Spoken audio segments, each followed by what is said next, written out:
પોરબંદરના સુભાષનગર વિસ્તારમાં ક્રિકેટના મેચ પર જુગાર રમતા 17 ઈસમોને પોલીસે ઝડપી લીધા હતા. પોરબંદરના હાર્બર મરીન પોલીસ સ્ટેશનના પોલીસ ઇન્સ્પેક્ટર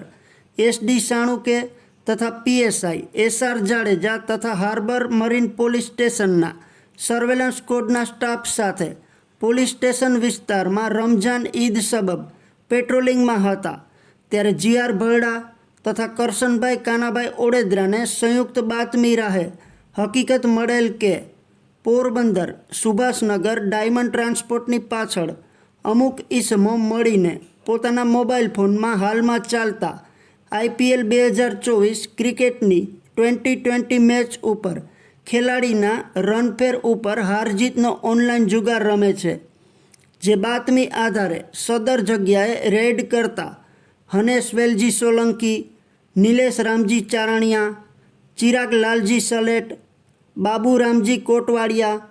યશ વરજાંગ સોલંકી, હર્ષ રમેશ લોઢારી, હાર્દિક અરવિંદ લોઢારી, વિવેક સંજયભાઈ જુંગી, સાગર રાજેન્દ્ર અગ્રવાલ, નિપુલ બાબુ ચામડિયા, રાજેશ છગન સોલંકી, કલ્પેશ સોમાવાજા,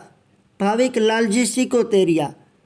દિવ્યેશ ખીમજી લોઢારી, કિશોર લખમણ ચામડિયા, આશીષ પરસોત્તમ લોઢારી અને યોગેશ વેલજી ચામડિયાને ઝડપી લીધા હતા અને રોકડા રૂપિયા 22,500 તથા મોબાઈલ નંગ 2 મળી કુલ રૂપિયા 33,500નો મુદ્દામાલ કબજે કર્યો હતો.